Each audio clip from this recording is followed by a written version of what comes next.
Shalom. First and foremost, I'd like to give all praises and honor and glory to Yahweh, Bahashem Yahushai, Bahashem Rakakwadash. Double honors to the elders and the apostles, the great millstone that rule well. And peace and salutations to the elect of Israel. To you I say Shalom. Lord willing, this blessing is edifying to the flock of Yahweh, Bahashem Yahushai. You know, in this world, man, we got to constantly endure. But even when we're going through it, we got nothing to worry about if we're serving Yahweh, Bahashem Yahushai, man.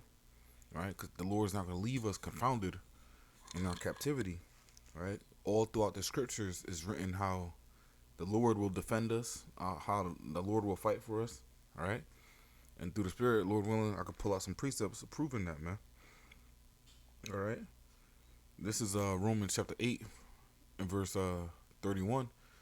What shall we say then to these things? If the Most High be for us, who can be against us? Right?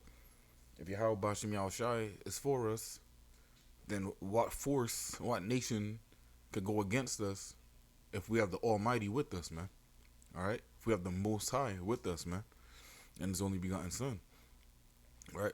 Verse 32, He that spared not His own Son, but delivered Him up for us, but delivered Him up for us all, how shall He not with Him also freely give us all things? All right? The Lord loved Israel so much that He gave His only begotten Son. He delivered him up for us all. That sacrificial lamb. All right. So how shall He, being the Most High, not with Him being Yahushua, also freely give us all things? Right. There's a lot to look forward to, man. There's countless things to look forward to, man. All right. This is why we gotta constantly endure. But through the Spirit and power of Yahweh Yahshai, we have hope. We have comfort in these scriptures that we have the Almighty defending us, man. All right, even in our captivity, man. All right, let me jump to the book of real quick. I believe it's Sirach 51. It might be 50.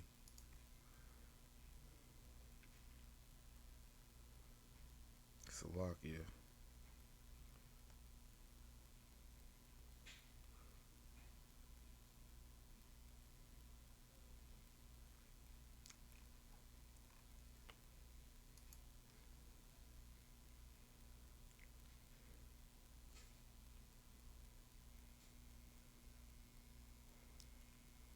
Sirach 51.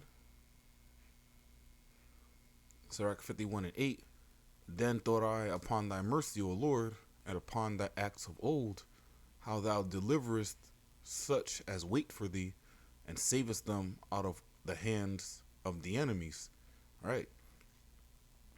When we think about things written aforetime that were written for our learning, we read about a lot of times, countless times that Jake was delivered from the hands of their enemies by trusting in Yahweh Bashim Yahushai, man. All right. So let me jump over to another an example of that. Not an example of that, but an example of that power, man. One of the promises that was made to us, man. One of the promises that was made to us that we'll always be defended, man. All right. This is Joshua chapter 23. I'm gonna start from the top. And it came to pass after Salakia, and it came to pass a long time after that the Lord Yahweh had given rest unto Israel from all their enemies round about, that Joshua waxed old and stricken in age. All right. You think the Lord's going to deliver us out of Egypt? Just let us die in another captivity, man? No, we got hope. We got a defense, right? Esau's ramping up. These other nations ramping up. You don't think the Most High is not ramping up in the background too, man? That's why you're starting to see a lot of judgment play out. You're starting to see the prophecies play out more rapidly, man. The days are literally getting shorter. Seeing earthquakes in diverse places, man. You're seeing the uproars of the people. This is the spirit that's being risen up in this place, man. All right, because the men of the Lord, the elect, are waking up, man. All right, that's all for the elect's sake. Joshua 23 and 2, and Joshua called for all Israel and for the elders, for their heads and for their judges and for their officers, and said unto them, I am old and stricken in age, and ye have seen all that the Lord Yahweh your power have done unto all these nations because of you.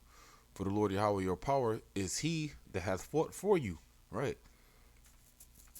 We can't defend ourselves in this place, man. We're worms. Right. Jake pick up a pistol.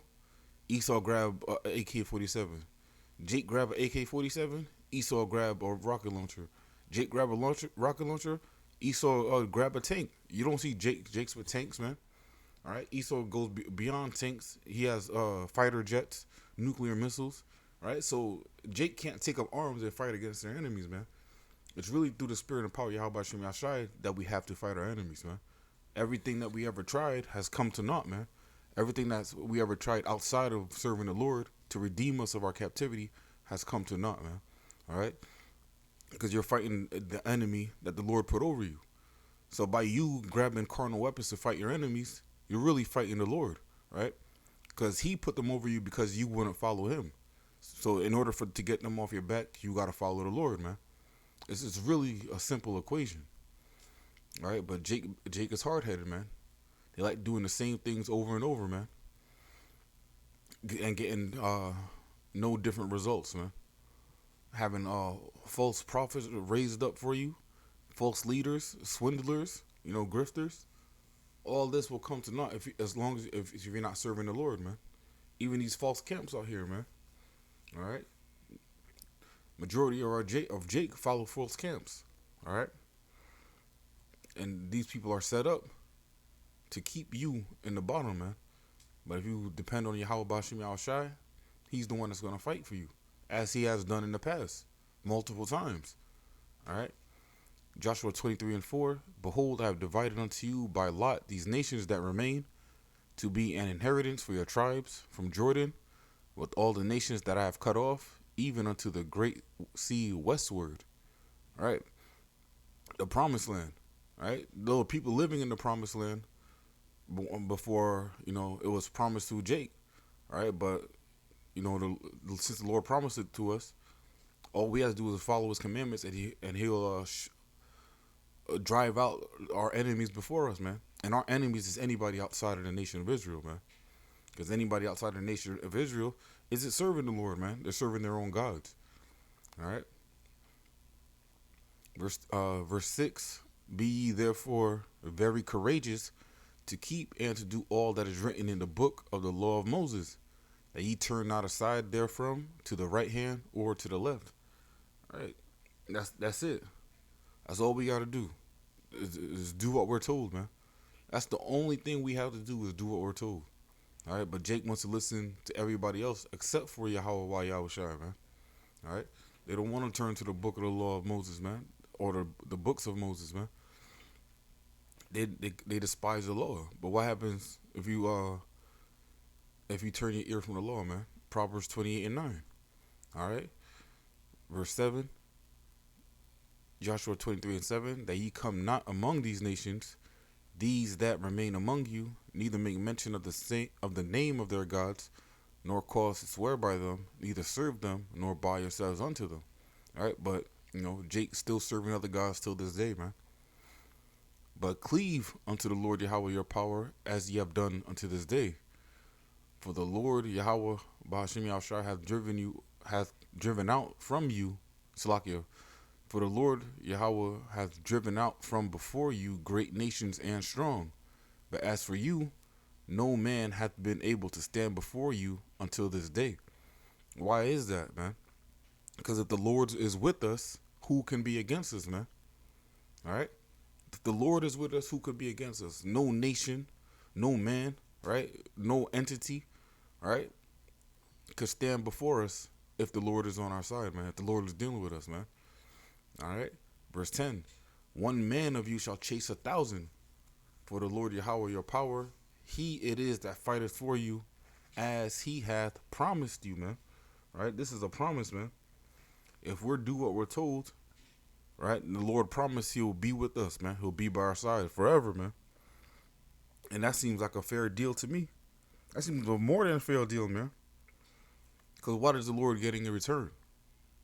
He's getting obedience, but he should already have that. He's the Almighty, right? It's all for the sake of the elect, man. It's all for the sake of Jake, right? Let me jump over to actually we go back to Sirach.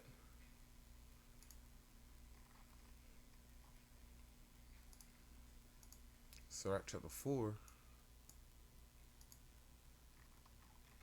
Sirach 4 and 28. Strive for the truth until death, and the Lord shall fight for thee. Right. And that's it, man. That's all we gotta do, man. What did Joshua 23 say? Be courageous. Or yep, Joshua 23:6. Be ye therefore very courageous to keep and to do all that is written in the book of the law of Moses. Right. Strive for the truth until death. All right. And the Lord will fight for us, man.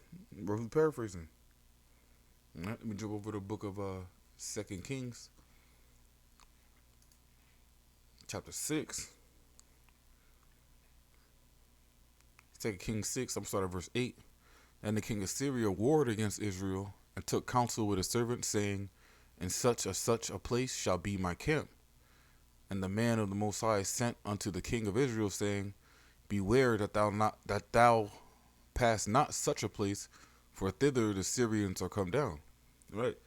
So the king of Syria said, basically told his people, his servants, I'm gonna set up my camp in this area right here. All right. And Elisha told the king of Israel, don't go to that area, because that's where the Syrians are. That's where their camp is going to be. All right, verse 10.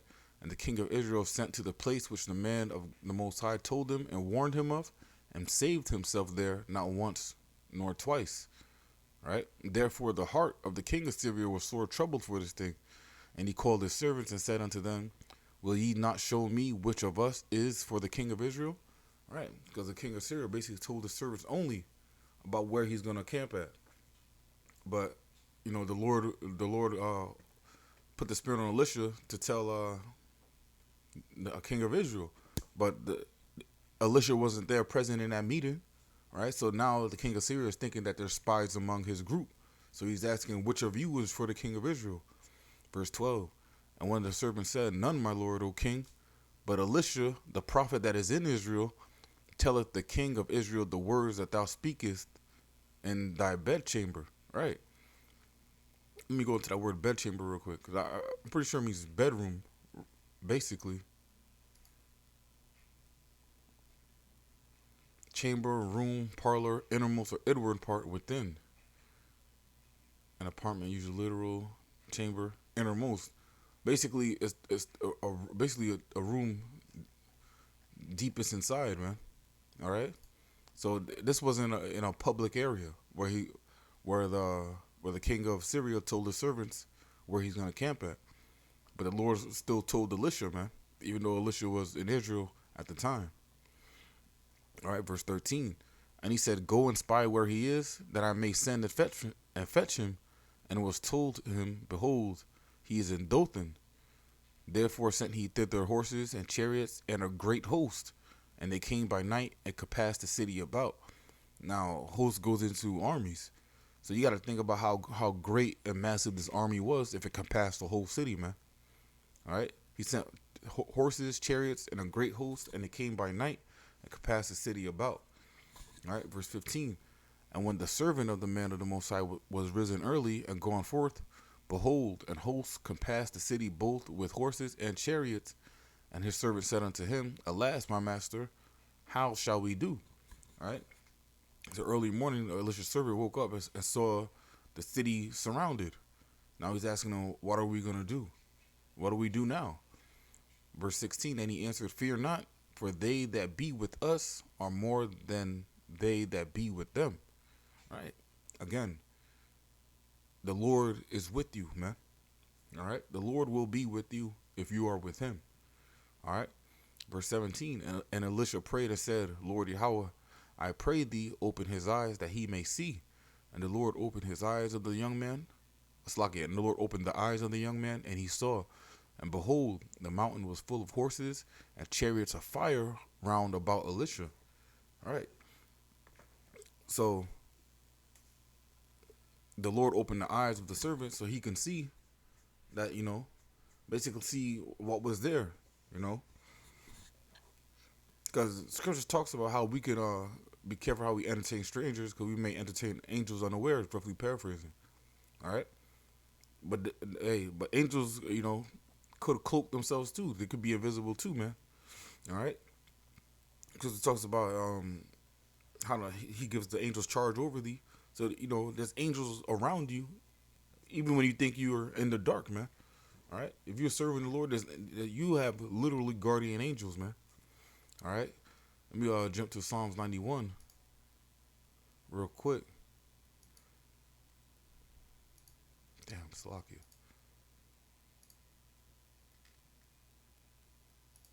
This mouse gets jumpy sometimes. Slovakia. Psalms 91, straight to the point. I'll start at verse 9.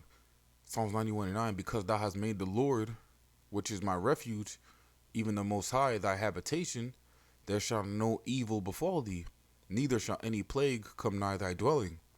For he shall give his angels charge over thee, to keep thee in all thy ways. All right. They shall bear thee up in their hands, lest thou dash thy foot against a stone. All right. Hey, you could be, just walking, right? You might slip and almost bust your ass. Hey, call on you like y'all about Shimi outside. That could have been an angel, that stopped you from falling, man. All right. It could be something as little as that, man. You never know. All right. I'm not saying every time if you stub your toe or something that an angel wasn't there, but the Lord is in control of everything, man. So just because you don't see anybody around you doesn't mean they're not there, man. And I'm talking to the people that's serving Yahweh Shemi Shai. Of course, angels are always watching everybody, man, because the eyes of the Lord are upon the sinful kingdom. All right, but I'm talking about divine intervention. For people that are serving the Lord, man. All right, for the Akim and Aquav, man. This is Nehemiah chapter 4. Nehemiah 4 and 14. And I looked and rose up and said unto the nobles and to the rulers and to the rest of the people. This is talking about Jake. Be ye not afraid of them. Remember the Lord, which is great and terrible, and fight for your brethren, your sons, and your daughters, your wives, and your houses. All right? Who's of them is these other nations, man. Be not afraid of these other nations, especially with the Edomites, man. These so-called white people, man. Don't be afraid of them, because the Lord which we serve, which is great and terrible, man. Come and see the works of the Lord. He is terrible to his doing to the children of men, roughly paraphrasing, man. All right, this is the power that we serve, man. So when we have a power like this on our side, there's nothing to worry about, man. Let me get one more. I'm going to wrap up. You don't want to ramble. This is Deuteronomy chapter 1. I'm going to go to 29. Deuteronomy 1 and 29. Then I said unto you, dread not, neither be afraid of them. The Lord Yahweh your power, which goeth before you, he shall fight for you according to all that he did for you in Egypt before your eyes. And in the wilderness, where thou hast seen how the Lord thy power bare thee, as a man doth bear his son, and all the way that ye went until ye came unto this place. All right. So even when you're going through it, man, even when you're walking through the wilderness, man, the Lord is still there with you, man. It might seem that, metaphorically speaking, you're in a barren wasteland, man. All right. But the Lord is still there, man. All right. So there's nothing to worry about. Right, but what the multitude of Jake, man, they are there in the Deuteronomy 1 and 32 spirit. Deuteronomy 1 and 32. Yet in this thing ye did not believe the Lord Yahweh your power. Why? All right, because actually, let me get one more. I'm gonna close out.